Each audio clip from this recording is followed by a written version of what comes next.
engkau yang paling sayang kepadaku. Dan engkau yang paling memuliakan setiap hambamu. Engkau yang mencintai siapapun hambamu yang memohon ampunan dan pemaafan. Hamba merasa hamba banyak dosa. Hamba mohon ampuni hamba ya Allah. Hamba salah.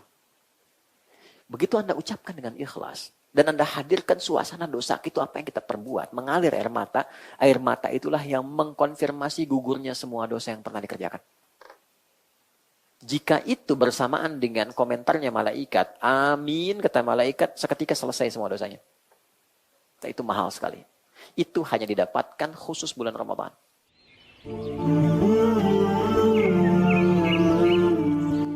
Jadi kalau orang terbiasa menambah value kebaikan dalam dirinya dan konsisten menjaga itu dalam etapa kehidupannya, itu dimaksudkan orang yang diberkati. Orang yang diberkahi. Kapan harta itu berkah? Ketika harta itu bisa mendorong kita untuk menggunakannya pada jalan-jalan yang baik. Dan kapan usia itu berkah? Jika usia itu bisa kita isi dengan mengerjakan segala aktivitas yang baik. Jadi berkah itu melekat pada semua bagian kehidupan kita. Kapan handphone itu berkah? Jika handphone itu digunakan pada segala aspek yang baik. Kapan status Instagram itu berkah? Ketika mengupdate hal-hal yang baik. Jadi berkah itu bisa ada di Facebook, bisa ada di YouTube, bisa ada di Instagram. Ya, tidak hanya melekat kepada aspek-aspek materialistik seperti harta yang berkah dan turunannya. Baik. Sebelum masuk Ramadan, kenapa adaptasi kebaikan ini menjadi penting? Karena banyak keistimewaan yang dibentangkan oleh Allah 24 jam dari pagi sampai malam yang hasilnya tidak menunggu 1 bulan pun, baru semalam pun kita bisa mendapatkan itu bisa merubah keadaan manusia menjadi lebih baik dari sebelumnya. Itu keistimewaan pertama Ramadan. Jadi keberhasilan orang mendapatkan Ramadan, itu standar yang paling pokoknya dari Allah itu adalah terjadinya perubahan pada kebaikan. Karena itu sifat ujungnya takwa. Ya, disebutkan sebanyak 240 kali dalam Al-Quran, dibagi 3 segmen.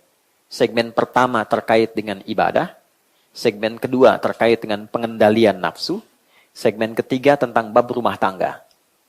Nah, dalam aspek ibadah ini, puasa masuk ke dalam frame takwa di dalamnya. Diturunkan ayat ini di bulan Sya'ban, bukan Ramadan. Jadi perintah puasa itu, ayatnya turunnya justru di bulan Sya'ban, bukan bulan Ramadan. Kalau pengen didetilkan, turunnya hari Senin, di bulan ke-8 Sya'ban, di tahun kedua Hijrah. Jadi periode Nabi memasuki tahun kedua tinggal di Madinah. Turunlah kemudian Quran surah kedua Al-Baqarah di ayat 183. Ya, paling kiri di atas ya, sebelah pojok. Ya ayyuhalladzina amanu kutiba alaikumus siyam kama kutiba 'alal ladzina min qablikum la'allakum. Lihat ujungnya, la'allakum tattaqun. Itu tujuan paling pokok dari pendidikan Ramadan. Singkatnya, takwa itu merubah pribadi kita menjadi lebih baik. Dan cabang kebaikannya nanti 3. Baik hubungan dengan Allah, baik menata diri kita, dan baik hubungan sosial kita.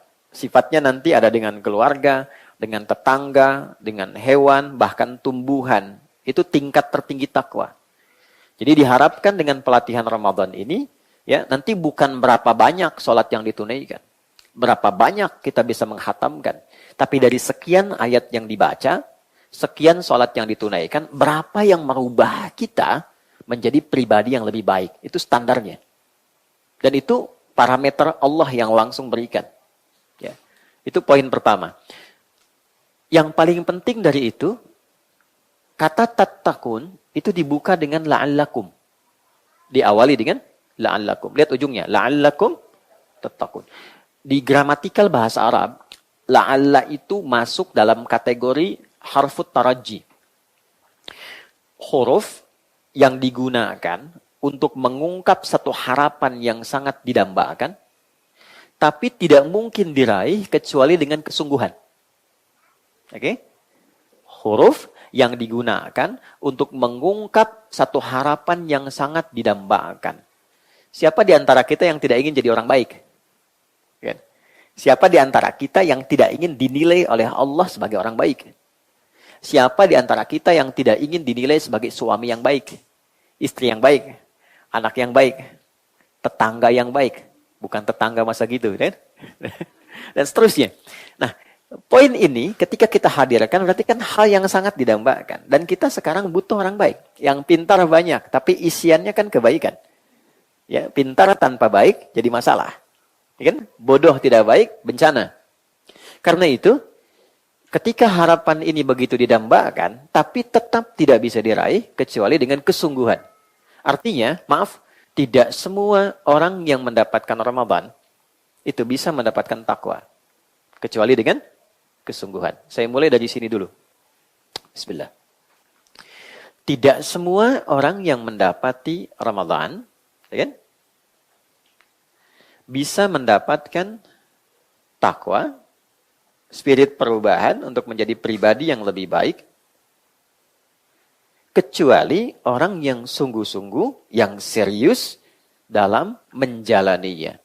Jadi, serius, sungguh-sungguh. Ya. Dan bagi kita orang Indonesia, ini sebetulnya bagian dari implementasi dasar kebangsaan kenegaraan kita. Karena standar kita itu berketuhanan di Indonesia, standarnya takwa. Teman-teman boleh lihat. Misal, di ketentaraan itu ada Sabta Marga. Itu ada 7. Yang ketiganya itu ada takwa. Kami Ksatria Indonesia yang bertakwa pada Tuhan Yang Maha Esa, menegakkan kejujuran, kebenaran, dan keadilan. Ketika seragam coklat digunakan oleh teman-teman di kepolisian, itu ada Tribrata. Nomor 1-nya takwa. Kami polisi negara kesatuan Indonesia yang beriman dan bertakwa pada Tuhan Yang Maha Esa. Ketika kita memasukkan anak kita semua ke sekolah, itu Undang-Undang Pendidikan Sisdiknas, misal nomor 20 tahun 2003, itu mengikat dengan takwa. Dibuka pasal menimbang misalnya, poin B, poin kedua. Undang-Undang Dasar 1945 mengamanatkan pada pemerintah untuk mengusahakan dan menyelenggarakan satu sistem pendidikan nasional yang meningkatkan keimanan dan ketakwaan pada Tuhan Yang Maha Esa serta akhlak mulia. Jadi kecerdasan itu datang setelah punya sifat kebaikan. Ya, orang tua kita tidak menginginkan di negeri ini ada orang cerdas tapi tidak baik. Di standar dasarnya itu baik dulu, kebaikan itulah yang mendorong sifat intelektual itu diolah menjadi baik. Karena akal itu tidak bisa memutuskan. Akal yang sehat itu hanya merumuskan. Akal nggak punya keputusan.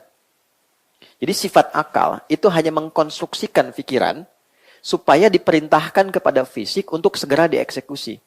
Ya, yang memberikan perintah itu agar rumusan cepat dilakukan itu adalah qalbu kita, jiwa kita. Di sini perintahnya. Ya. Akal merumuskan saja. Jadi akal tidak punya perintah. Dia sifatnya formulasi saja. Nah, yang memberikan perintah itu di sini.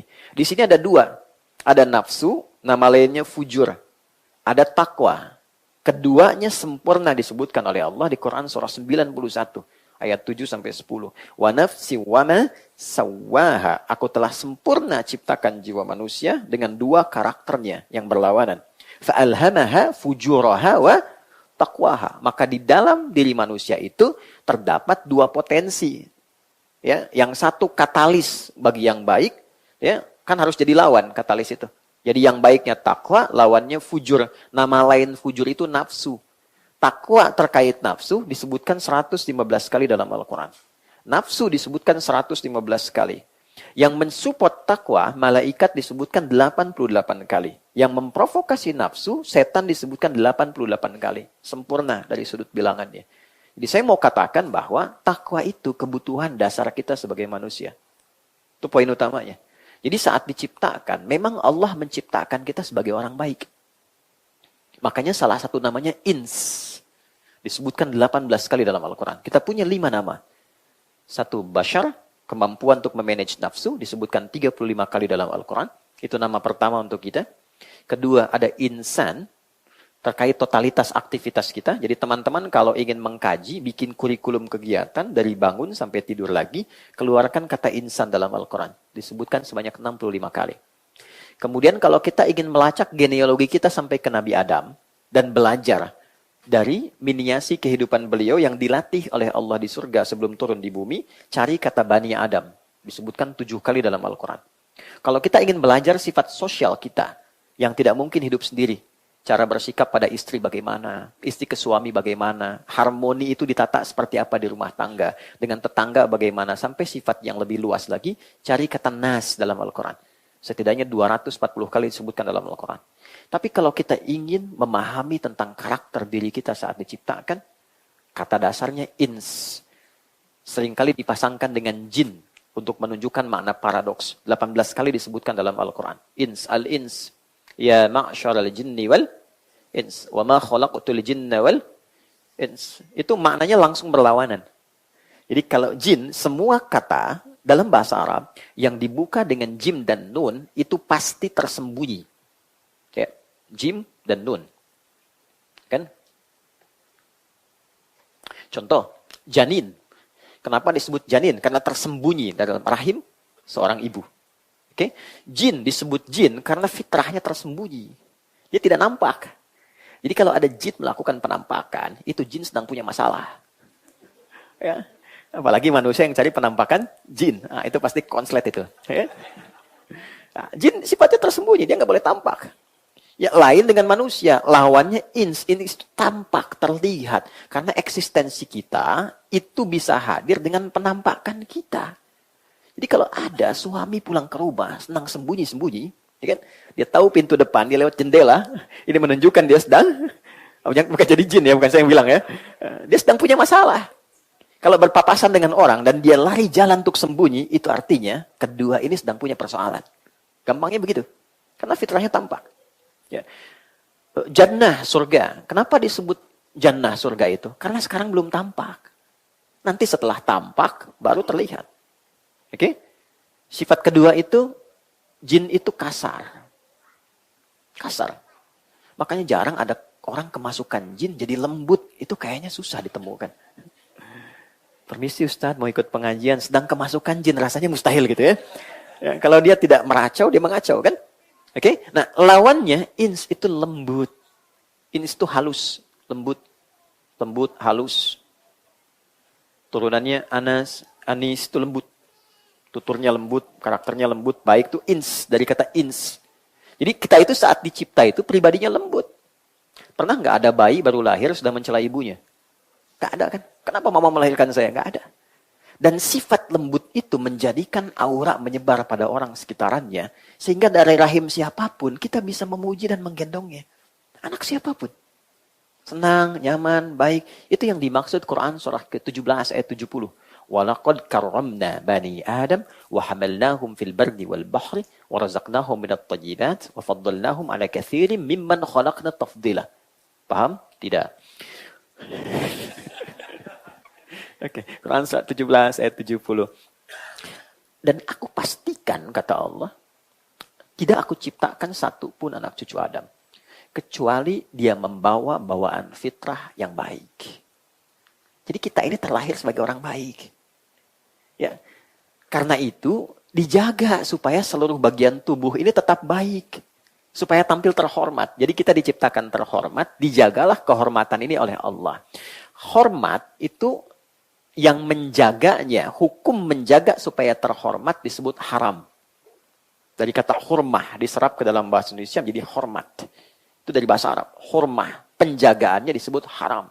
Haram itu diturunkan sebagai hukum, bukan ingin membatasi kita asalnya, tapi ingin menjaga kita supaya tetap dalam kehormatannya.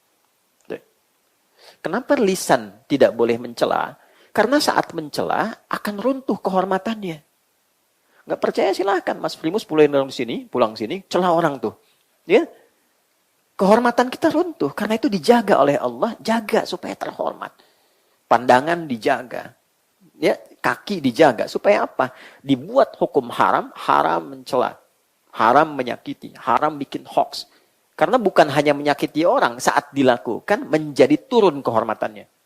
Ya, Bahkan nanti ada, maaf sekali, ada kesalahan, dosa-dosa, yang itu saat dikerjakan, kehormatan itu berdampak pada bagian keluarganya. Contoh, paling gampang korupsi misalnya. Ya, saya sering katakan begini, ya, di berbagai kesempatan, tolong kalau ada provokasi dari setan, mengajak untuk korupsi, mencuri, menyogok sejenis apapun, jangan hanya pikirkan diri sendiri.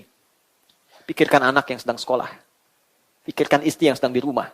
Karena ketika seorang ayah berbuat, itu nanti dampaknya bisa ditanggung anak. Bapak yang korupsi, anak yang dibully. Nah, itu mesti kenal. Jadi nanti ada runtutan dosa-dosa. Nanti dari 7 yang berbahaya. Sab'ul mubiqat. Jenis setannya ada 9. Mungkin lain waktu Mas Dimas kita ngaji fikih setan ya. Belum pernah ada kan? Ya kan? Malaikat kan tahu kan? Tapi setan nggak pernah tahu. Pintu surga tahu, pintu neraka nggak pernah tahu. Tapi kalau kita selalu tahu jalan yang lurus, yang baik, kita tidak pernah tahu kapan di mana ada lubang-lubang yang membuat terpeleset. Nah, kembali ke sini, ins itu ada kelembutan, kehalusan. Yang menjaga itu sampai kita tumbuh, itu takwa tadi. Nah, itulah nuklea kehidupan kita itu nukleusnya di situ, di sifat takwa. Ini yang mempertahankan karakter fitrah kita sampai kita pulang. Karena itulah dipaksa kita untuk selalu menjaga sifat takwa. Jaga, itu potensi dirimu yang terbaik. Kamu jadi baik, aku sudah ciptakan engkau sebagai pribadi yang baik. Tugasmu menjaga itu sampai kamu pulang baik. Tutup hidupmu, menutup sampai akhir disebut khatimah. Ditutup yang baik disebut husnul khatimah. Karena itulah kita lahir dalam keadaan baik, thayyibah, ditutup dengan husnul khatimah. Dan Allah berikan pancaran cahaya yang menjaga semua bagian tubuh kita agar tetap sesuai dengan fitrahnya saat diciptakan. Dalam keadaan yang baik, itu dengan sifat takwa. Ini poinnya. Itulah sebabnya, kenapa dalam latihan kehidupan seringkali kita temukan turunan dari pancaran takwa ini. Gimana mengimplementasikan takwa? Kan pertanyaan sederhananya begini, ya Allah, Engkau ciptakan aku sebagai pribadi yang baik. Engkau berikan kepadaku cahaya untuk menjaga diri ini supaya tetap baik. Namanya takwa. Diminta aku memancarkan cahaya takwa itu ke semua bagian tubuhku. Gimana caranya? Gitu kan? Oke? Baik. Kalau ini tidak dilakukan, maka fitrah manusia cenderung akan tertekan oleh kondisi nafsunya. Itu yang menyebabkan yang tadinya tidak punya bakat mencela bisa mencela. Yang tidak punya bakat menghina bisa menghina. Yang tidak punya bakat merendahkan bisa merendahkan. Karena itu untuk mengikis itu semua, takwanya mesti kita naikkan. Itulah sebabnya semua menu-menu takwa, karena itu ada bagian pada roh kita, di jiwa kita, maka semua hidangan roh itu sumbernya Allah langsung yang berikan. Quran surah ke-17 di ayat ke-85. Yas'alunaka 'anir ruh, qulir ruhu min amri rabbi. Wa ma utitum minal ilmi illa qalila. Mereka banyak bertanya kepada Muhammad, bahkan melakukan riset, penelitian tentang hakikat roh. Ada beberapa riset di luar itu yang ingin menguji.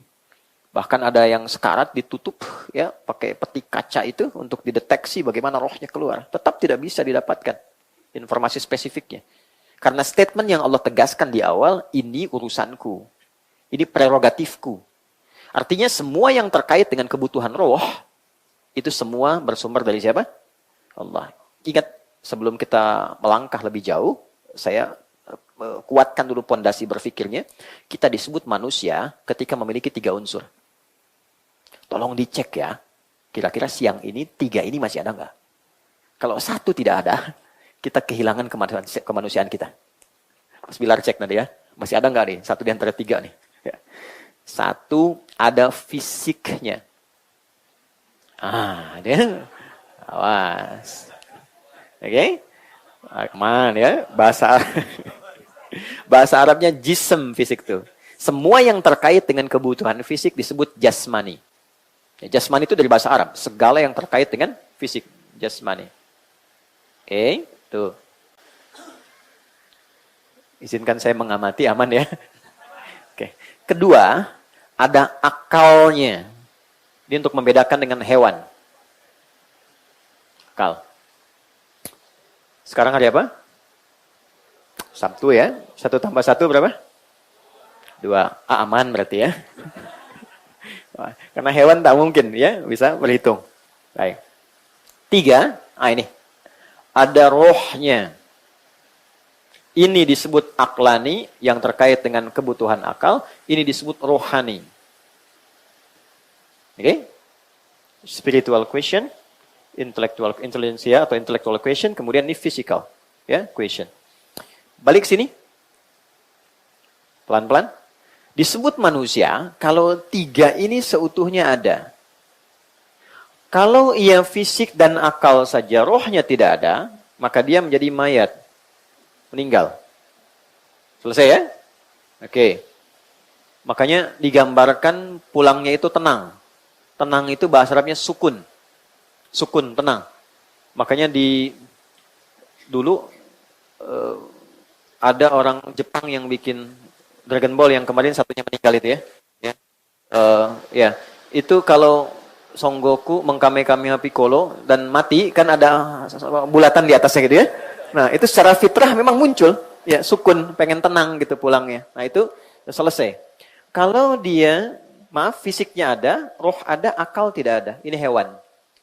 Hewan tidak berakal. Tapi kalau fisik tidak ada, akal ada, roh ada. Ini gentayangan. Ya kan? Sate 200 tusuk gitu ya. Ini persoalan tuh. Nah, ini gambaran disebut manusia. Tapi poinnya adalah Allah menginginkan manusia seutuhnya menjadi sehat dan baik. Karena itu, kebutuhan fisik mesti dipenuhi. Maka turunlah ayat-ayat pemenuhan kebutuhan fisik. Contoh, Quran surah kedua Al-Baqarah di ayat 168. Paling kanan sebelah bawah. Ya ayyuhan nasu kulu mimma fil ardi halalan thayyiba. Hei semua manusia tanpa kecuali. Jadi mengikat hukum, lintas keyakinan.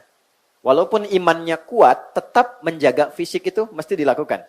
Kata Allah, hei semua manusia, kalian silahkan berikhtiar, bekerja untuk bisa makan. Makan kebutuhan pokok. Untuk apa? Fisik. Tidak makan, maaf, bisa lemah, sakit, meninggal. Lebih dari itu, jangan lupa, bukan hanya fisik. Tapi akal pun mesti diberikan kebutuhannya, nutrisinya. Karena itu disebut aklani.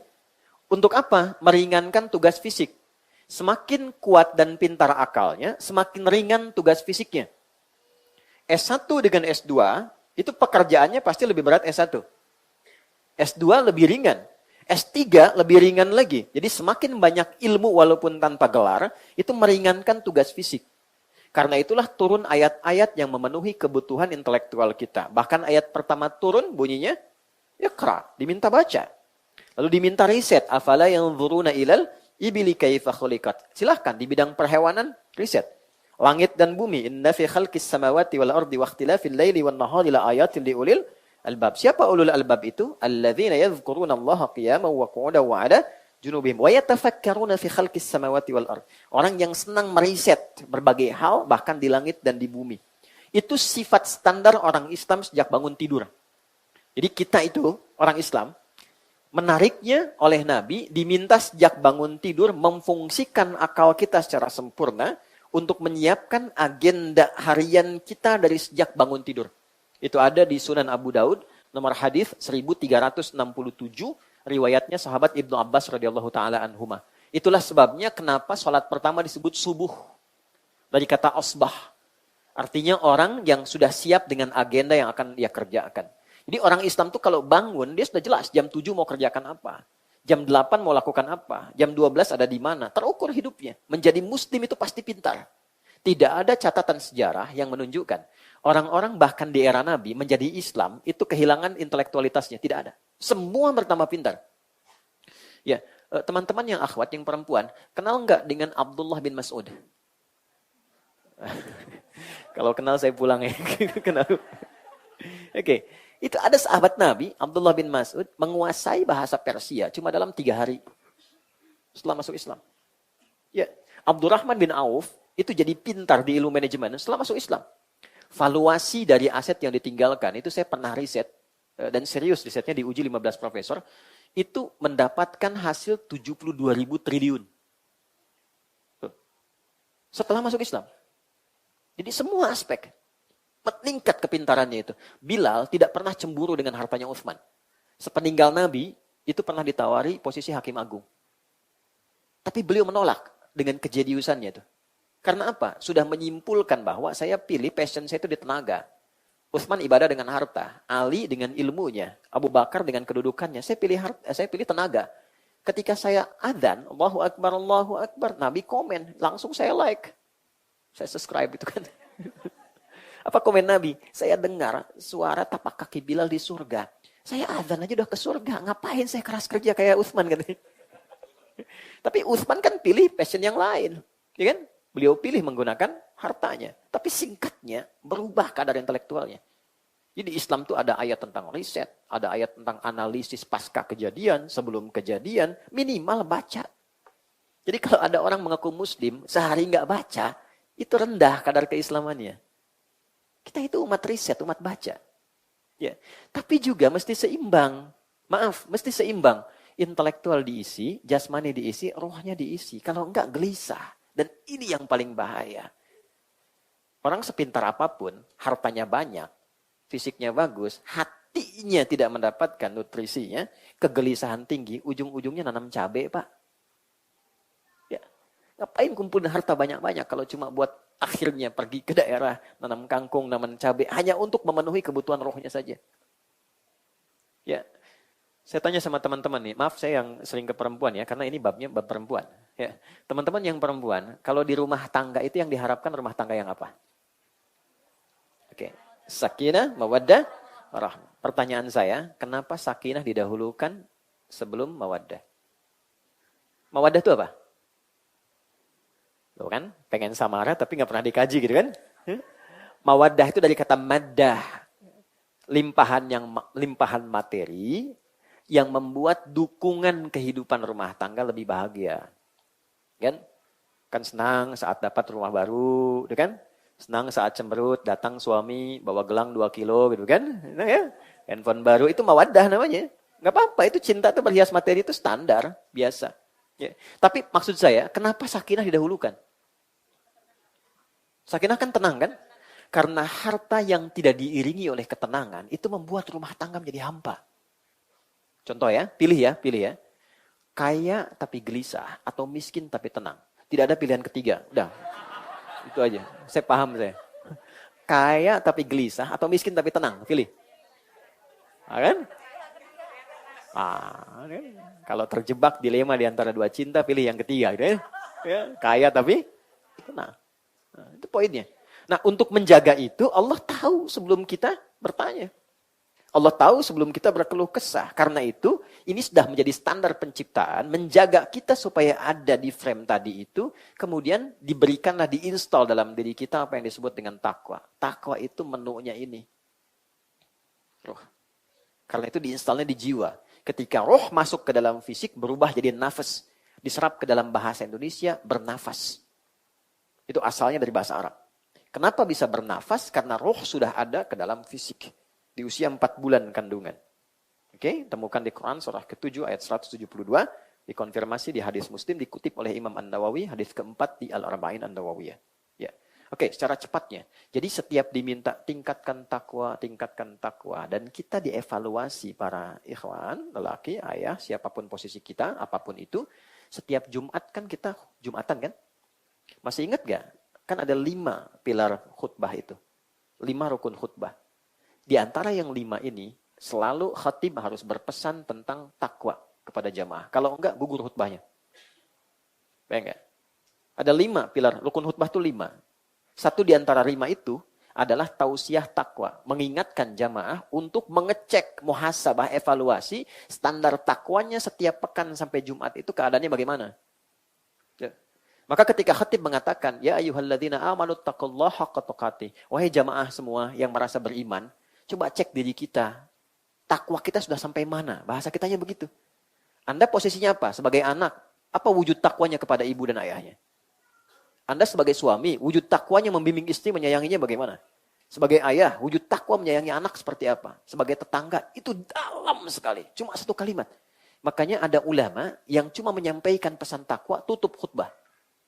Karena jamaahnya sudah ngerti, baru disebutkan, hei orang-orang yang akan dihisab. Sampai di mana engkau menjaga takwamu sampai Jumat ini? Ketika engkau pulang hari ini, bagaimana pertanggungjawabanmu di hadapan Allah? Nangis, selesai. Barakallahu li walakum. Sudah. Gitu. Jadi ketika disebutkan kata takwa, itu sebetulnya standar evaluatif. Setiap pekan untuk kita. Yang merubah kita jadi orang baik. Itulah pada akhirnya membuat kita berdoa supaya pancarannya ada untuk istri, ada untuk keluarga, ada untuk ibu yang sudah wafat, yang masih hadir, pribadi sempurna. Nah, latihannya apa? Supaya mendukung kita lebih baik, maka dibuatlah oleh Allah menu-menu takwa yang secara singkat namanya disebut dengan ibadah.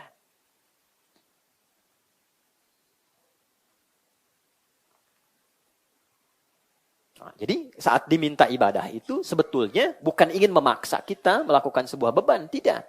Tapi ingin membuat kita menjadi pribadi yang lebih baik dan bahagia. Jadi Allah tuh punya sifat Rahman, kasih yang dalam. Saking kasihnya kita dipaksa bahagia. Aku nggak mau ada hambaku diciptakan baik, jadi tidak baik. Aku tidak ingin ada hambaku kehilangan kebahagiaannya. Maka dipaksa kita menunaikan menu ini. Contoh. Kata takwa pertama yang menjadi menu ibadah kita dalam Al-Quran disebutkan sholat. Babnya sudah dalam kita bahas, sudah ada pertengahan.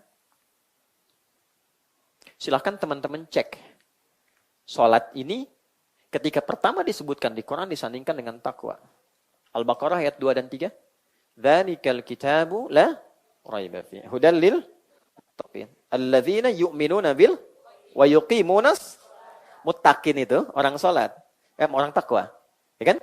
Siapa orang takwa? Ciri pertamanya apa? Orang takwa itu adalah orang yang mencoba memancarkan cahaya imannya dengan cara apa? Melakukan sholat satu. Di sholat itu untuk melatih takwa kita supaya muncul pancarannya, sehingga dengan pancaran itu sifat takwa muncul baik. Karena itu ketika orang konsisten sholat, tujuan sholat itu apa? Konfirmasikan Quran surah 29.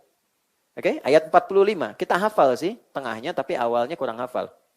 Ya, tengahnya itu innas sholata tanha 'anil fahsya wal munkar. Utlu ma uhya ilaika minal kitab. Muhammad, baca, pahami, ajarkan pada umatmu. Ini loh kenapa harus sholat. Ini loh maknanya sholat begini. Semua terkumpul dalam Al-Quran, jelaskan olehmu dalam hadis. Kalau sholatnya itu benar, maka pribadi orang itu akan dirubah oleh Allah dan dijaga menjadi baik. Lawan baik apa? Buruk. Jadi untuk mengetahui hakikat sesuatu, cari lawannya. Kalau pengen tahu malam, berarti lawannya siang. Ya kan? Kalau ingin tahu baik, lawannya apa?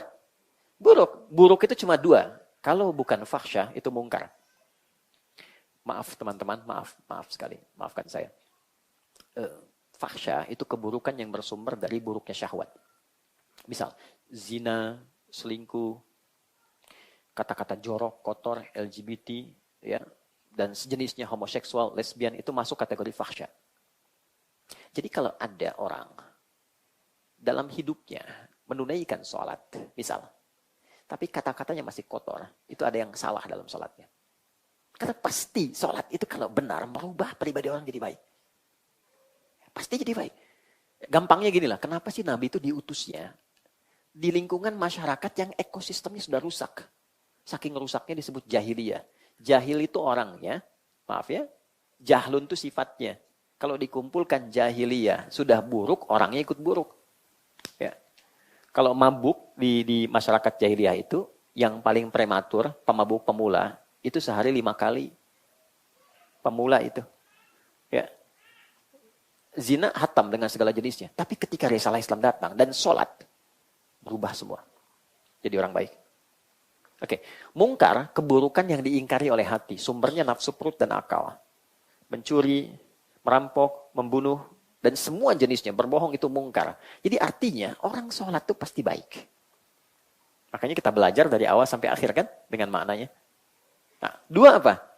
Ternyata ketika orang tanya, ya Allah baru zuhur kok sudah asar lagi. Sering kadang begitu ya. Ya Allah, masih enak tidur kok udah dipanggil lagi gitu kan. Kenapa sih mesti sholat? Maka diperdengarkan di telinga kita. Apa manfaat sholat? Telinga, bahasa Arabnya udhun. Jamaknya, bentuk pluralnya, azan. Oke? Maka dalam azan dijelaskan kepada kita supaya didengar telinga kita 5 kali sehari. Kita ingatkan di rumah sama anak sekali belum paham, 2 kali belum paham. Kalau 5 kali belum paham juga kira-kira gimana? Ini tiap hari 5 kali diperdengarkan. Dan tidak putus kata ini selama 24 jam. Itu yang menjadikan rahasia panggilan ini ada jeda tuh di setiap kota. Oke, Bintaro misalnya di sektor sini itu ketika digeser sedikit ke Ciputat beda 1 menit. Geser sedikit ke Lebak Bulus, beda 2 menit. Geser ke Bekasi, beda 3 menit. Beda itu menunjukkan kontinuitas lafaz adzan yang tidak pernah berhenti selama 24 jam. Tidak ada satupun karya manusia yang diperdengarkan 24 jam tidak berhenti dan di dalamnya ada makna. Tidak ada. Kalau tidak ada, ini menunjukkan bahwa risalah ini bukan karya manusia. Ya. Ini menunjukkan kebenaran Islam. Kalau dengan seperti ini belum yakin dengan Islam, dengan cara apa lagi diyakinkan? Anda bertanya, ya Allah untuk apa sholat? Nih saya perdengarkan. Hayya 'alal shalah, ayo sholat. Hayya 'alal falah. Falah itu kalau dalam bahasa Inggris, success and happiness. Supaya engkau sukses, kau bahagia, kau tenang, kau jadi baik. Nah, itulah pancaran takwa. Jadi kalau ada menu ibadah, dipaksa kita untuk melakukan, bukan ingin memberi beban, tapi ingin memberikan manfaat di balik ibadah itu yang memang dibutuhkan maslahatnya untuk hidup kita. Oke, maaf, di sini rumah Quran kan? Ini saya tanya nih, santri atau teman-teman atau yang mengurus di sini, apa standar keberhasilan interaksi dengan Quran itu? Oke. Kalau ngaji itu dianggap benar ketika apa? Ketika hatam. Ketika banyak. Oke, lihat standarnya. Ini Allah yang sampaikan ya. Quran surah 35, Fatir. Ayat 32. Paling kiri sebelah atas di mushaf tuh. ثُمَّ أَوْرَثْنَا الْكِتَابَ الَّذِينَ اصْطَفَيْنَا مِنْ عِبَادِنَا فَمِنْهُمْ ظَالِمٌ لِنَفْسِهِ وَمِنْهُمْ مُقْتَصِدٌ وَمِنْهُمْ سَابِقٌ بِالْخَيْرَاتِ بِإِذْنِ اللَّهِ Dzalika huwal fadlul kabir. Perhatikan kalimatnya, ayat 32. Quran surah 35 Fatir ayat 32. Lalu dengan keagunganku, aku berikan anugerah Quran itu diwariskan pada sebagian hamba-Ku. Maka ada di antara mereka yang mencoba menghafal, membaca Quran, cuma sayang tidak merubah mereka menjadi lebih baik. Zalimu li nafsi, malah dia zalim pada dirinya. Ya. Qurannya tidak merubah dia menjadi baik. Zalim itu tidak menempatkan sesuatu pada tempatnya. Ini gelas, ada air untuk minum. Gayung, air untuk mandi. Ada orang minum pakai gayung, mandi pakai gelas. Zalim. Ada orang hafal, Qul huwallahu ahad, tapi lisannya mengatakan, maaf, semua agama sama, menuju pada Tuhan yang sama. Itu zalim namanya. Ada orang hafal ayat, la yasraq qaumin qaum, jangan saling mencela, lalu dia mencela, itu zalim namanya. Jelas? Ada wa minhum muqtasid, ada ahli Quran yang paket hemat. Paket hemat baru untuk dirinya, belum bisa berbagi dengan orang lain. Cirinya apa? Nyender-nyender di tembok, ulang-ulang hafalan, baca, tapi diminta jadi imam, saya belum layak. Itu paket hemat. Oke? Baik. Yang berhasil siapa? Wa minhum sabiqum bil khairati biidznillah. Ada yang dengan izin Allah, dia mendapatkan perubahan dari setiap ayat yang dia baca. Jadi ukuran standarnya bukan berapa banyak dihafalkan. Hafal banyak, bagus, luar biasa. Tapi yang diukur oleh Allah, berapa dari ayat itu yang merubah kita menjadi lebih baik. Itu poinnya. Makanya ayat Quran itu tematik. 114 surah, 30 juz, 6.236 ayat, 52.000 kosakata, itu ada tema. Imam Al-Bukhari mengeluarkan 97 tema dari 114 surah. Makanya kitabnya disebut Al-Jami'. Kita kenalnya Sahih Al-Bukhari. Padahal nama lengkapnya Al-Jami' As-Sahih Al-Musnad Al-Mukhtasar min umuri Rasulillahi sallallahu alaihi wasallam wa sunanihi wa ayyamihi. Itu nama kitabnya. Coba ulangi. Ini. Oke. Karena panjang kita singkat Sahih Al-Bukhari. Kitab saya, kata beliau, berisi tentang tematik, judul-judul bertema yang saya sandarkan riwayatnya dan saya verifikasi dari Nabi tentang keseharian Nabi dan menu-menu sunnahnya dalam 24 jam. Dikeluarkanlah ayatnya di Quran, dibagi 97 topik. Setiap topik, ayat Quran dulu, hadisnya, kesimpulannya apa. Contoh, teman-teman selalu bertanya, Ustadz iman saya suka naik turun. Kalau naik semangat, kalau turun lemah. Gimana cara naikkan nggak turun-turun? Buka topik kedua, kita boleh iman. 57 hadis. Nanti ada uraian subtopiknya. Apakah karena sebab pekerjaan, sehingga iman turun? Apakah sebab rumah tangga? Apakah sebab perilaku? Apakah salah makan? Itu lengkap 57 hadis. Diisi dengan ayat. Menunya begitu. Jadi ngaji Quran dulu itu, para sahabat komentarnya selalu begini. Kami itu jarang ngaji melampaui 10 ayat. 5 ayat paling standar, paling banyak 10 ayat. Setelah mampu memahami, mengamalkan, baru kami tambah. Umar bin Khattab hafal Al-Baqarah itu kurang lebih hampir 20 tahun. Ya, dengan amalnya. dengan amalnya. Ya. Apakah pribadi biasa? Tidak, beliau jenius, sangat jenius. Toha Hussein punya kitab tentang kejeniusan Umar, Abqari atau Umar. Nah, secara singkat gini, kalau saya pengen akselerasi, ya, waktu terbatas, ya, saya pengen akselerasi. Saya ingin pancaran takwa mengalir cepat ke semua bagian tubuh saya. Gimana caranya? Dengan satu amalan, saya kumpulkan semua keistimewaan tadi. Maka ada satu amal. Nah, ini rahasia di antara kita ya, lagi ini aja. Ada satu amalan yang saat dikerjakan, semua amal lain ikut dan mempercepat pancaran cahaya takwa kita. Itulah puasa. Itulah apa? Puasa. Ya. Karena saat puasa dikerjakan, semua amal yang tadi disebutkan, semua akan ikut. Gak percaya? Orang kalau tidak puasa, jangankan sunnah, fardu terlambat rasanya biasa. Orang kalau sedang puasa, jangankan fardu, ketinggalan sunnah dia gelisah. Oke? Saat tidak puasa, nggak baca Quran biasa. Saat sedang puasa, nggak baca Quran, rasanya ada yang kurang.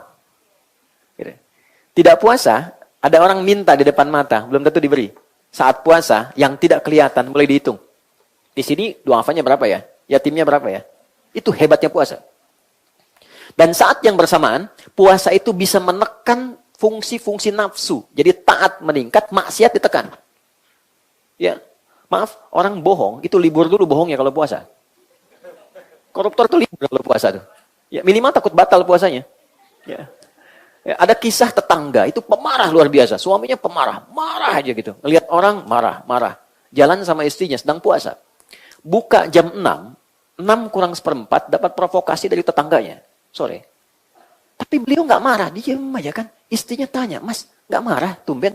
Nanti habis maghrib. Habis maghrib dia lupa. Gitu ya.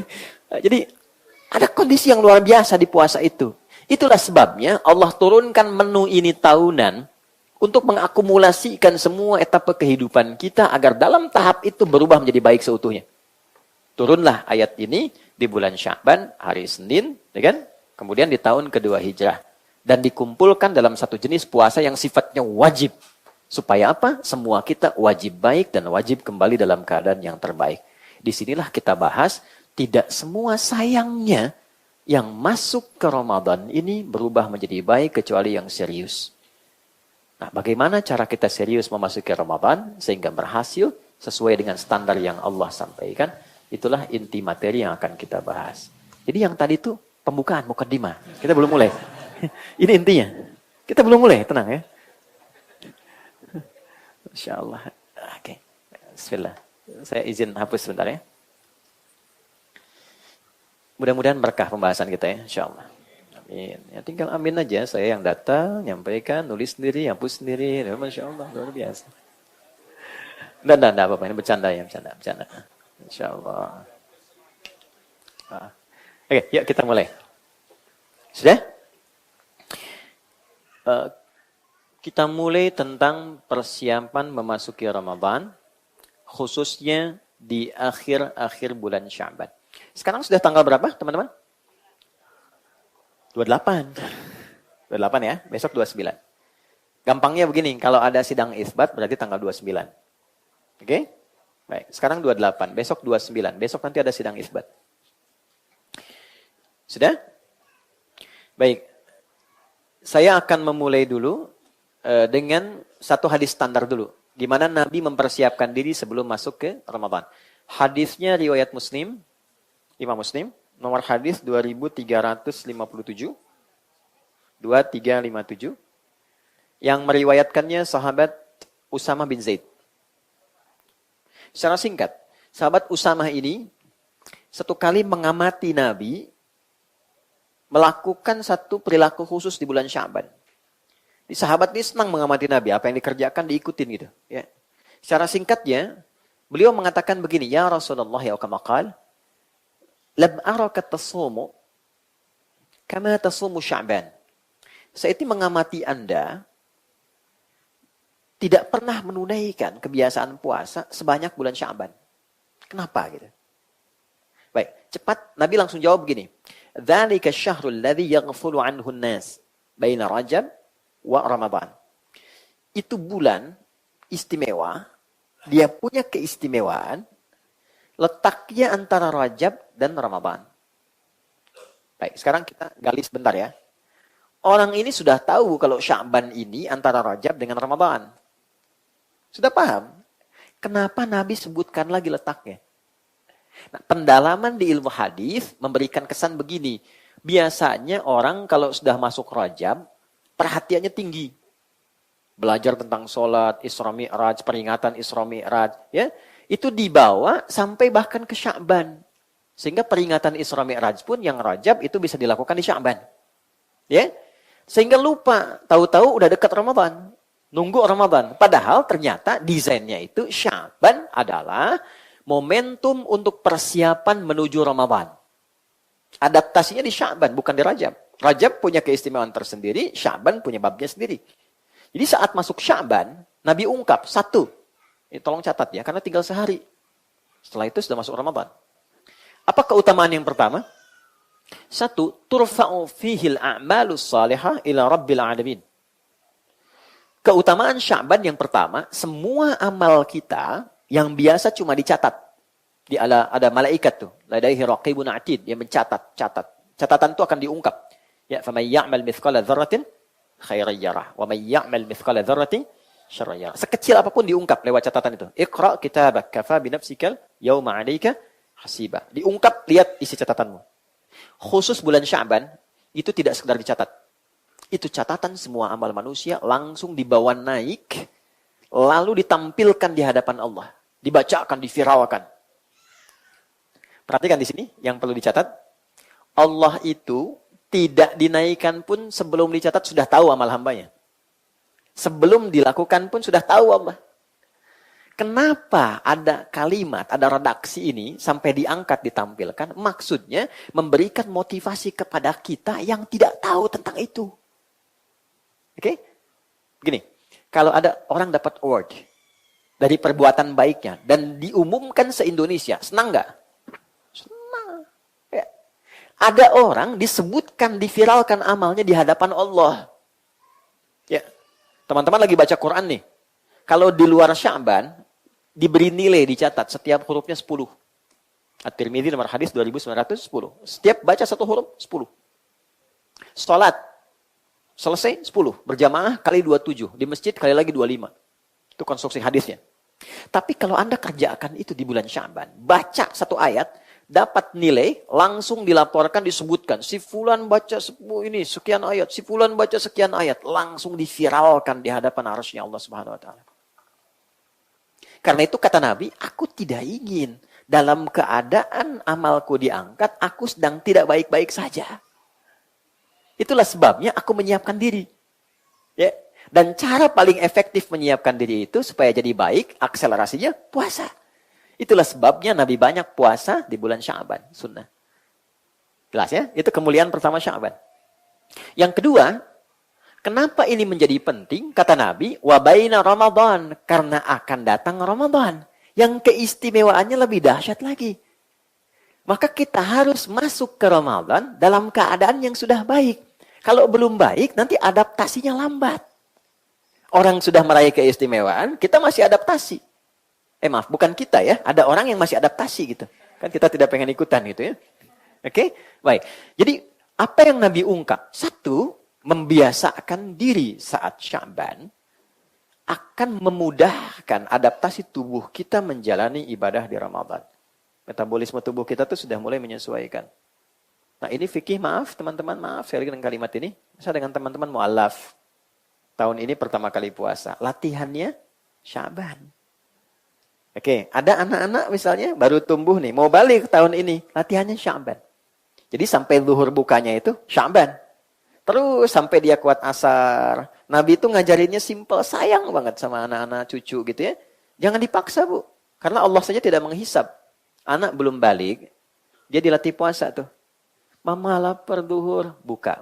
Alhamdulillah, nak. Asar tuh mama lapar, sudah nggak tahan lagi. Tahannya nak 2 jam lagi. Gitu. Nggak usah, buka. Biarkan dia bertahap. Dia merasakan kenikmatannya. Nanti dari gitu, adaptasi tubuhnya naik, besoknya teruskan lagi. Sampai dia kuat ke maghrib. Begitu Ramadan, terbiasa. Jelas ya? Itu gambarannya. Jadi secara jasmani terlatih, Kemudian secara rohani disiapkan jadi baik. Kenapa? Karena secara rohani, spirit kita dibagi oleh Allah pada 3 bagian. Jadi ada 3 kelompok manusia berdasar keimanannya, spirit imannya dalam memasuki Ramadan. Dan ini hanya diungkap dengan 1 huruf saja. Ya. Disebutkan 361 kali dalam Al-Quran. Ya. Yaitu huruf panggilan. Harfun nida. Nida. Oke? Huruf panggilan itu ada 14 dalam bahasa Arab. Nah, teman-teman santri ini ya, kalau nanti belajar gramatikal, nah, Ustaz, cari kitab Nahwu itu, Syarah Alfiyah bin Malik, Syarah Ibnu Aqil, yang tahqiq editorialnya Muhyiddin Ad-Darwishi. Cari jilid pertama, nanti ada footnote di situ saat masuk pembahasan panggilan, nida.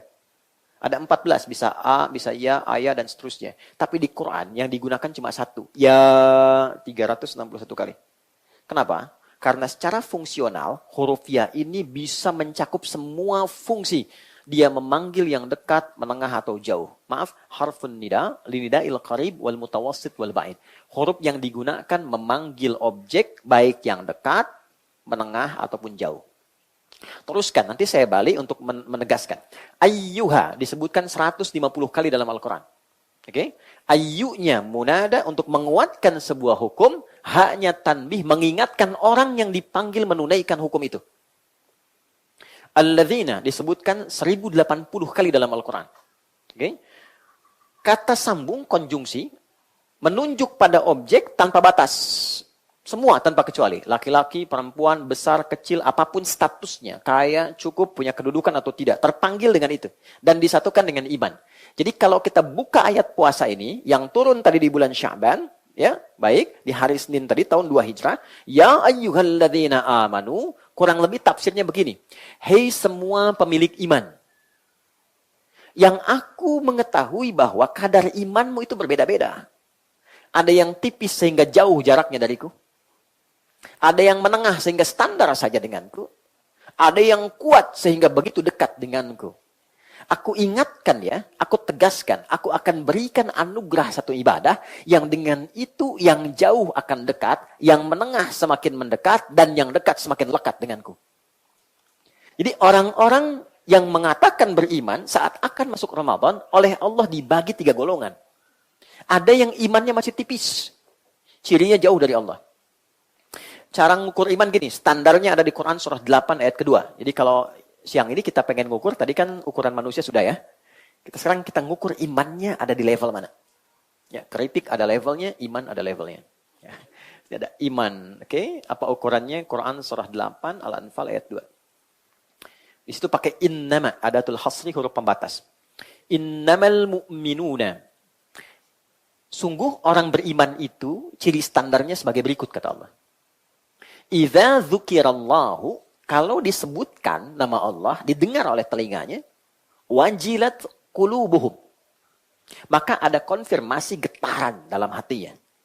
Oke? Itu getarannya beda tuh. Diperdengarkan nama Allah, tadi didengar oleh telinga, telinga itu uzun, jamaahnya adzan. Maka setiap hari 5 kali diperdengarkan nama Allah untuk mengonfirmasi getaran iman kita. Ada nggak? Oke? Allahu Akbar, Allahu Akbar. Nah itu pasti kalau iman ada getaran di hati, ada konfirmasi. Ya Allah sudah adzan, pernah begitu? Ya. Nah kalau nggak punya itu nggak akan ada. Getarannya beda dengan getaran kasih sayang, cinta. Getaran di jalan ada pelanggaran, melihat polisi gitu kan, ada getaran juga kan? Lain. Nah, ini getaran iman tuh beda, unik dia, unik. Allahu Akbar, Allahu Akbar. Ada. Nah pendalamannya di Quran surah ke-4 ayat 103. Di ujungnya tuh, inna salata kanat 'alal mu'minina kitaban mawquta. Bahasa terjemahan bebasnya itu, ya, fa idza qadaytumus salata, ya, fadhkurullaha qiyaman wa qu'udan wa 'ala junubikum fa idza ma'nantum fa aqimus shalah. Inna salata kanat 'alal mu'minina kitaban mawquta. Lihat ujung ayatnya. Terjemah bebasnya begini. Orang beriman itu pasti sadar waktu salat. Oke?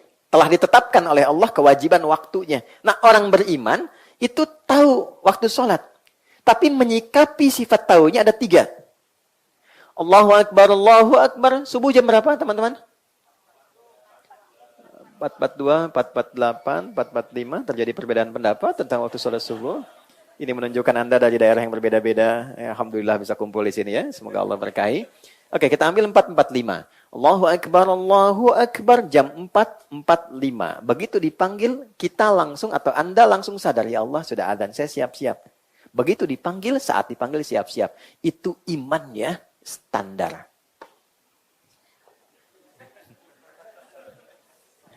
Standar. Ya. Yang penting masih bisa bikin berdiri kan? Standar. Ya, 4:45. Allahu Akbar, bangun, wudu, siap-siap sholat. Iman stand. Nah, teman-teman kerja, ada syuting, ada pekerjaan, jam 7. Terus Anda datang jam 7, standar nggak? Standar. Teman-teman kuliah, misalnya masuk jam 7, datang jam 7, standar nggak? Kalau Anda datang jam 6, hebat. Kalau datang jam 3 ke kampus, terlaluan. Belum dibuka, udah di situ. Kan? Baik. Oke, 4:45 dipanggil, jam 3 sudah bangun. Itu imannya tinggi, dekat dia dengan Allah. Saya pengen sebelum mengerjakan yang wajib, saya siap. Maka warming up dulu dia. Tahajud, istighfar, supaya subuhnya optimal. Itu iman kuat. Ya, tapi ada juga generasi atau kondisi yang menunjukkan realitas sebaliknya. 4:45 dipanggil, 5:44 dia baru sadar gitu. Ya, gitu. Nah, ini tipis.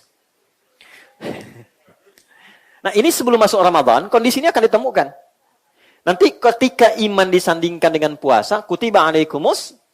Nah, menyikapi puasa itu, standar iman itu berlaku. Bagi orang yang imannya kuat, dari jauh hari sudah berharap, ya Allah, kapan tibanya, tanggal berapa puasanya. Bahkan ada orang yang baru tuntas Ramadan tahun lalu, sudah berharap Ramadan lagi. Yang standar biasa aja, sekarang biasa aja. Nanti pas waktunya puasa, saya puasa. Gitu. Ada yang ketika akan dekat, ya Allah kok cepat amat ya puasanya. Kapan bukanya, kapan sahurnya. Ya, baru buka udah ngelihat sahur, baru sahur udah nyatur jadwal buka. Dan nanti kalender akan turun. Sudah berapa hari puasanya nih? Puasa tinggal sekian hari gitu kan, dihitung. Motivasinya pengen cepat selesai. Kan? Hebatnya gini, inilah indahnya Allah. Dan di sini kita diminta meneladani sifat Allah. Ya, cuma dengan satu huruf, ya. Perhatikan kedalaman, kita ngajinya pakai ilmu balaghah namanya. Di ilmu balaghah itu ada begini. Ada ilmu ma'ani, ilmu bayan, ilmu badiah. Ma'ani itu memilih kata, diksi yang sesuai dengan objek yang kita hadapi. Kapan sopan, kapan standar, kapan tegas, dan sebagainya.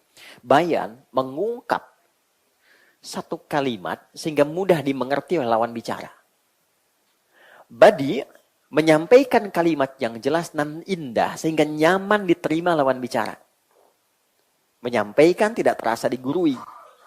Mengutarakan tidak terasa kalau diajari. Itu badiah. Nanti babnya ada di rumah tangga. Ya. Sayang kamu cantik deh, itu biasa. Tapi kalau pakai badi, Masya Allah, sayang sini deh. Kenapa? Coba lihat ke atas. Rembulan aja, kalah sama aura cantikmu malam ini. Nah itu badiah. Ya. Yang terjadi kan lain, orang gak banyak belajar kan. Itu ada dalam Islam. Yang ada kan kukira hari Minggu ternyata hari Rabu. Kukira kau menunggu ternyata cari yang baru. Oke, nah Allah cuma pakai satu kata aja. Ya. Perhatikan cara menerjemahkannya. Hei hambaku, yang engkau merasa punya iman. Aku tahu kualitas imanmu itu masing-masing berbeda. Ada yang tipis merasa jauh dariku. Ada yang standar, ada yang kuat. Aku berikan satu anugerah dengan rahmatku, ibadah Ramadan.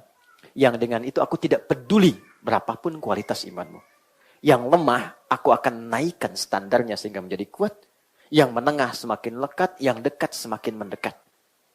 Itulah anugerah yang Allah berikan di pembuka ayat di awal Ramadan. Jadi awal Ramadan, Allah berikan modal ke semua manusia yang beriman, semuanya semangat menunaikan ibadah Ramadan. Awal Ramadan, catat. Pembuktiannya nanti lihat. Nanti malam pertama puasa, masjid manapun penuh. Awal Ramadan, catat itu. Nih. Awal. Yang nggak pernah ke masjid, bisa saf pertama tuh. Maaf, tapi jangan disimpulkan demikian ya. Itu contoh saja. Yang nggak pernah pegang mushaf, bisa khataman. Ya, awal Ramadan semua semangat.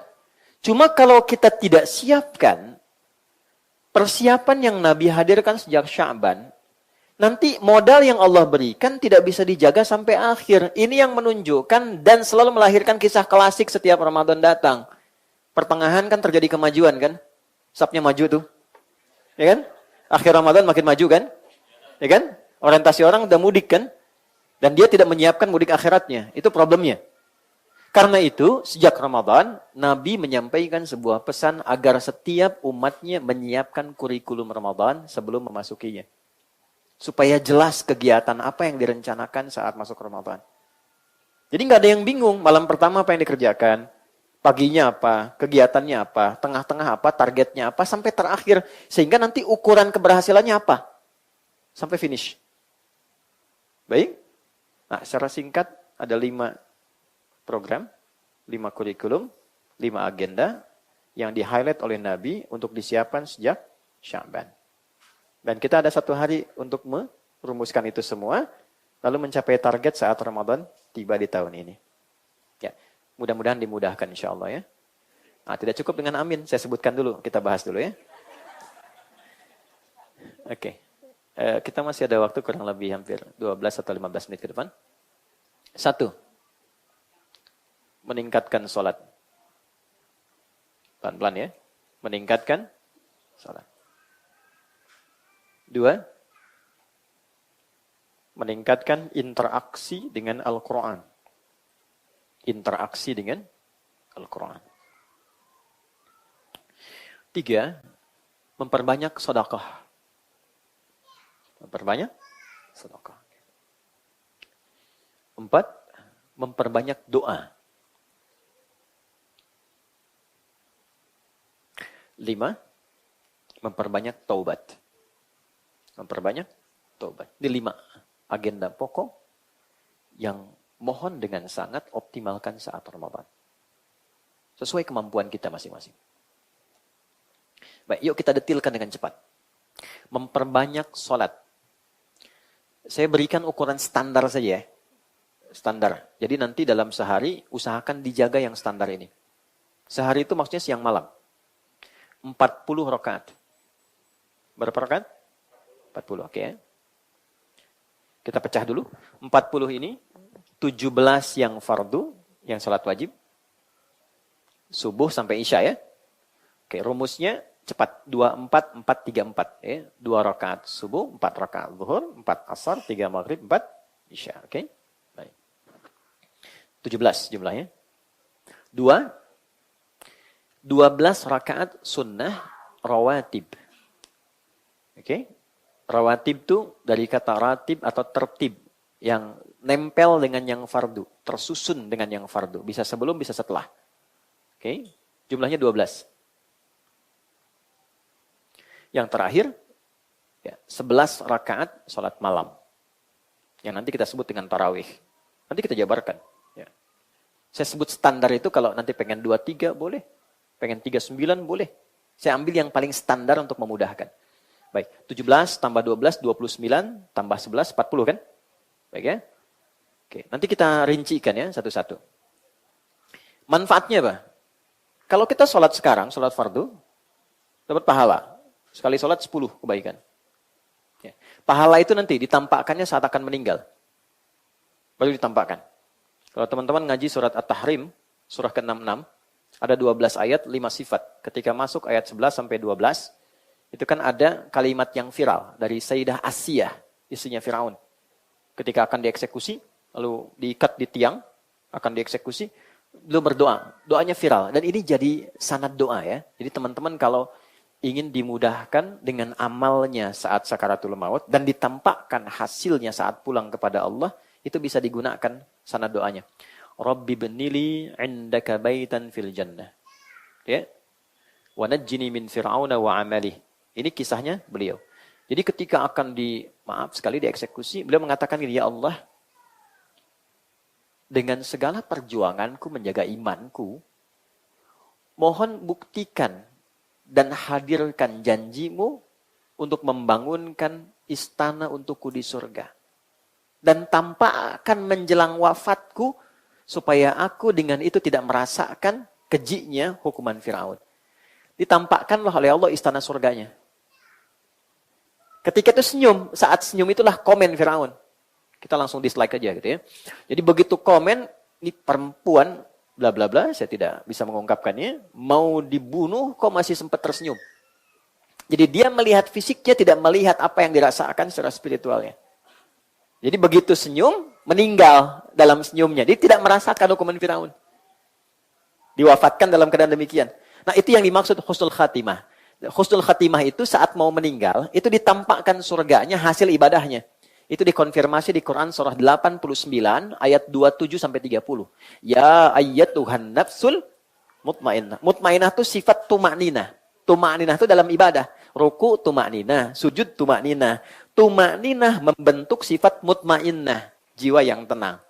Nanti saat dipanggil pulang, jiwanya pulang, ya ayyatuhan nafsul mutmainnah, irji'i ila rabbiki radiyatan mardiyah. Aku ridho dengan amalmu, engkau ridho dengan pemberianku. Apa pemberian Allah itu? Fadkhuli fi ibadi, karena engkau ibadah, punya sifat ibad. Wadkhuli jannati, masuk ke surgaku. Ini surgamu nih, dibentangkan.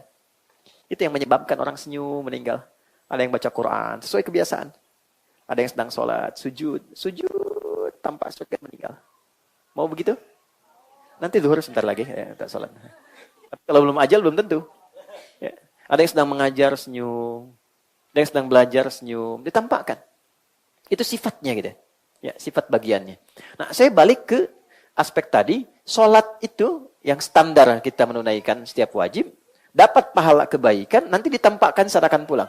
Kalau di hari biasa, 10. 10 itu begini.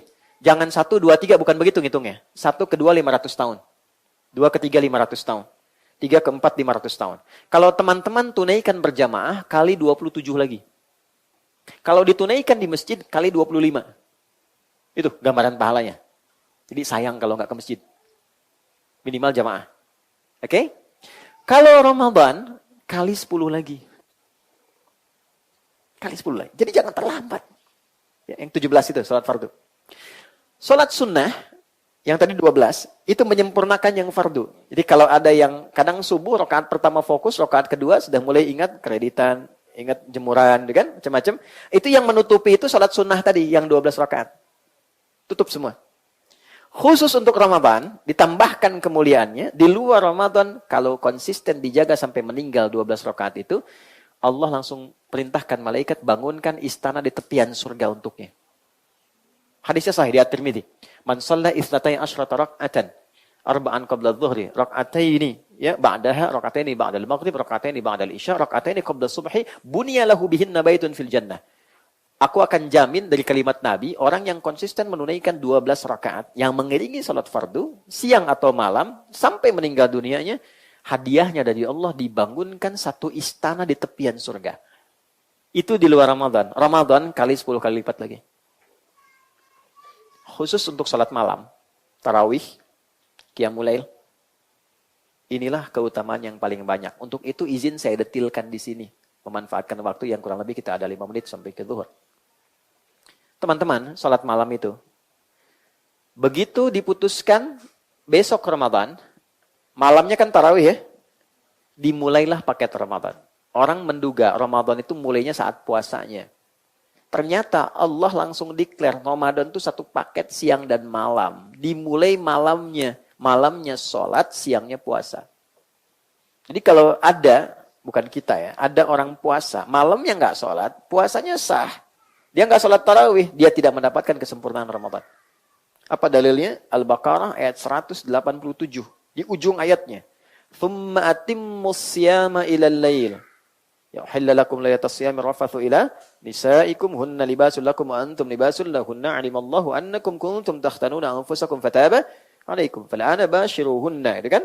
Kemudian وَابْتَغُوا مَا كَتَبَ اللَّهُ لَكُمْ وَكُلُوا وَاشْرَبُوا حَتَّى يَتَبَيَّنَ لَكُمُ الْخَيْطُ الْأَبْيَضُ مِنَ الْخَيْطِ الْأَسْوَدِ مِنَ الْفَجْرِ ثُمَّ أَتِمُّوا الصِّيَامَ إِلَى اللَّيْلِ. Sempurnakan puasa itu sampai Anda mengerjakan ibadah yang ada di malam harinya. Gitu. Kan puasa sampai maghrib kan? Ya, awas jangan terlampau soleh ya, karena ada yang memahami ayat ini sampai isya.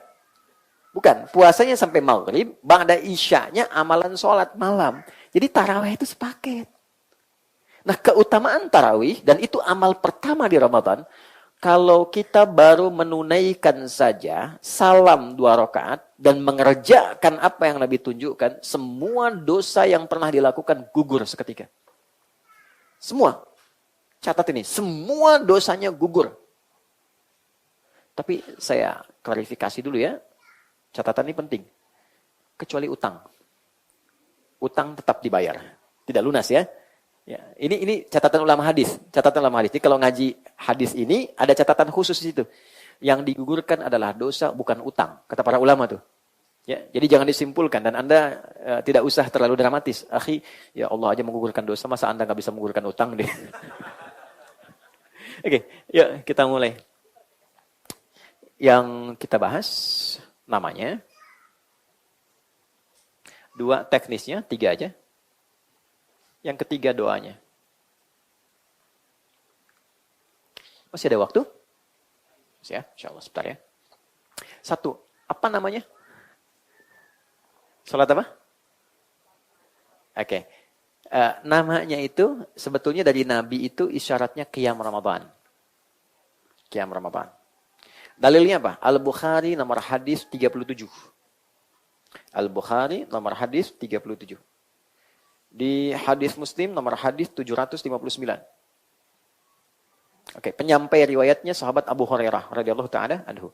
Bunyi hadisnya, kama qala Nabi sallallahu alaihi wasallam, "Man qama Ramadhana imanan wa ihtisaban, ghufira lahu ma taqaddama min dhanbi." Man siapapun, teman-teman, kalau ada kata man itu sifatnya personal, tapi dibuka secara general. Cara menyikapinya, posisikan kalimat itu untuk kita secara personal, dipersonifikasikan. Misal gini, saya baca hadis itu, man qama ramadhana. Saya yang baca, rasakan Rasul itu berbicara pada kita. Hei Adi Hidayat. Jelas ya? Kembalikan ke diri kita. Siapapun. Saya kurang sepakat dengan terjemahan barang siapa. Ya, saya sampai sekarang mencari itu barang punya siapa, nggak ketemu gitu. Ya, saya lebih enak dengan siapapun. Siapapun yang menunaikan qiyam Ramadan. Oke? Salatnya disebut qiyam Ramadan. Qama Ramadhana. Qama itu derivasi. Ya, nanti turunan dari sini ada aqama, yuqimu, iqamatan, yuqimuna, aqimu. Artinya, menunaikan dengan sempurna sesuai kemampuan. Lebih simpel lagi, serius, sungguh-sungguh.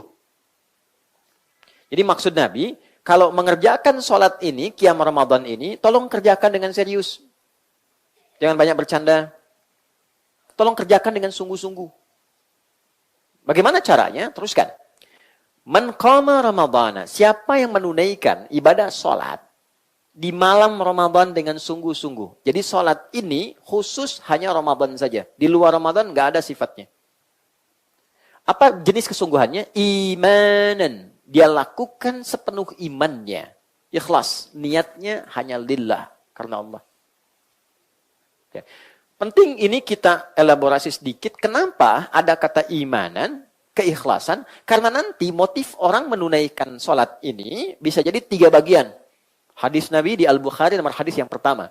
Innamal a'malu bin niyat. Wa innama likulli imri'in ma nawa. Faman kanat hijratuhu ilallahi wa rasulihi fahijratuhu ilallahi wa rasulih.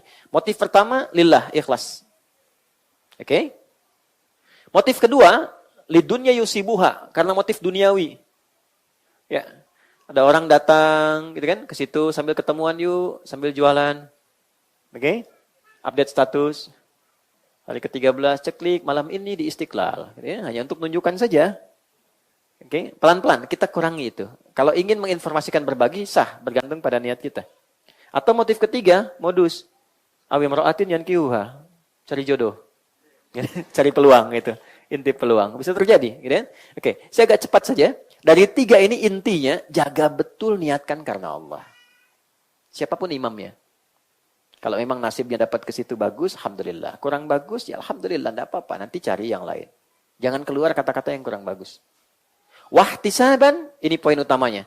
Dan dia melakukan itu sambil mengevaluasi diri. Tadi. Ini dari, maaf ya teman-teman, dari mulai takbir sampai salam, coba hadirkan aura evaluasi diri. Sujud pertama, minta ampun sama Allah. Selama ini banyak salah, banyak dosa, banyak telat sholat, padahal pengen masuk surga, pengen husnul khatimah, nangis kita. Kedua, ingat ayah ibu, minta ampun sama Allah, belum berbakti, bahkan belum minta maaf, ada yang sudah meninggal, belum minta maaf, dan seterusnya. Sujud selanjutnya pada sama istri, istri ke suami, kemudian ke anak, ke tetangga, dan sampai merasakan aura itu. Nah sekarang saya ajarkan doa, ini yang menggugurkan dosanya. Begitu auranya dapat kita dengan keikhlasan dan kehusyuan, ghufira lahu ma taqaddama min dzambi, berpotensi semua dosanya gugur. Sayyidah Aisyah tanya, perhatikan kalimatnya, ya Rasulullah, ara'aita in alimtu ayya lailatul qadri ma aqulu. Ya Rasulullah, kalau aku merasakan sensasi aura yang berbeda di malam aku sholat, seakan mendapat malam Al-Qadar, tenang, nyaman. Apa yang aku baca? Bacaan inilah yang kalau dibacakan ikhlas, gugur dosa kita semua. Saya bacakan, Anda boleh ikuti. Allahumma innaka afuwun tuhibbul afwa fa'fu anni. Ada riwayat kedua. Allahumma innaka afuwun karim tuhibbul afwa fa'fu anni. Oke. Kurang lebih begini, ya Allah, Engkau yang paling sayang kepadaku. Dan Engkau yang paling memuliakan setiap hambamu. Engkau yang mencintai siapapun hambamu yang memohon ampunan dan pemaafan. Hamba merasa hamba banyak dosa.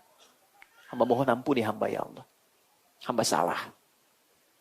Begitu Anda ucapkan dengan ikhlas, dan Anda hadirkan suasana dosa itu apa yang kita perbuat, mengalir air mata itulah yang mengkonfirmasi gugurnya semua dosa yang pernah dikerjakan.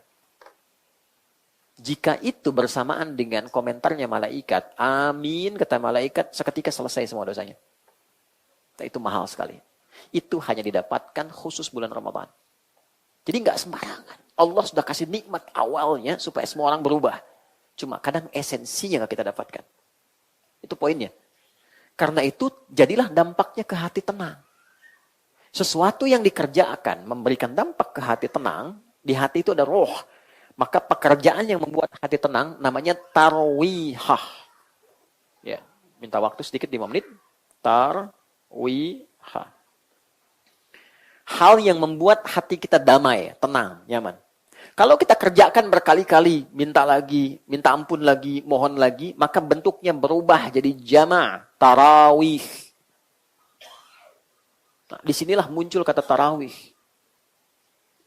Ini. Ulama memviralkan nama tarawih sebagai sifat bagi qiyam Ramadan. Diviralkan sifatnya. Kenapa? Untuk memberikan kesan dampaknya supaya serius dan sungguh-sungguh. Sholat tarawih yuk, maksudnya apa? Kalau sholat yang tenang ya. Hatinya yang damai, yang nyaman. Pilih imam yang baik, yang enak, yang nyaman. Sehingga dampak ke hati bagus. Ya, itu yang menjadikan Sayyidah Aisyah ditanya oleh para sahabat. Di Al-Bukhari nomor hadis 2010 itu ditanya. Gimana sholatnya Nabi? Itu Allahu Akbar. Semua kesaksian yang sholat di belakang Nabi tidak pernah merasakan kenikmatan, tenang, damai hati sholat kecuali sholat di belakang Nabi. Kalau baca ayat rahmat, terasa kita mendapatkan anugerah itu. Kalau baca ayat neraka, berlindung supaya umatnya nggak dapat itu. Kalau baca ayat surga, diulang-ulang supaya umatnya dapat itu gitu. Tak terasa rakaat pertamanya 5 juz 4 halaman. Ya. Dan orang-orang yang di belakang Nabi itu besoknya tidak ikutan lagi. Ya. Akhirnya dilihat, diriset berapa rakaat Nabi sholat itu. Ya. Secara singkatnya, rakaatnya nggak ada batas. Cuman standarnya 11 rakaat. Standarnya berapa? 11. Nah, 11 itu begini. Formulanya bisa 2 plus 2 plus 2 plus 2 plus 2 plus 1. Ini ada di Abu Daud. Nomor hadis 1367 dari Ibnu Abbas. Oh, iya, sebentar ya. Bisa juga dengan 4 plus 4 plus 3. Ini ada di Al-Bukhari. Nomor hadis 2010. Rawinya sahabat Aisyah radhiyallahu ta'ala anha. Konfirmasi oleh Umar bin Khattab. Oke? Singkatnya begini. Nabi itu setiap satu rakaatnya itu kurang lebih 5 juz 4 halaman terus turun. 5 juz, rakaat kedua 4 juz, ketiga 3 juz terus gitu. Menyesuaikan kekuatan berdirinya. Oke? Baik.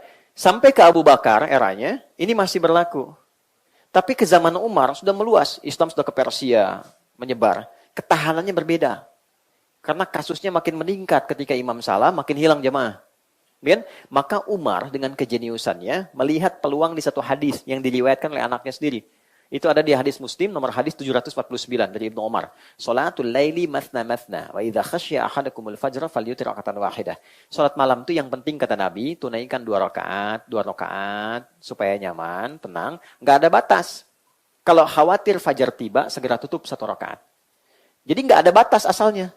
Tarawih itu. Silakan mau 40 mau 39 dengan witir, ya silahkan. Umar jenius. Gimana caranya? Berdirinya nggak terlampau lelah, tapi bacaannya kualitasnya mendekati kualitas Nabi. Akhirnya oleh beliau, yang tadi 11 ini, yang setiap 1 rakaatnya itu lumayan, 5 juz dibagi 2.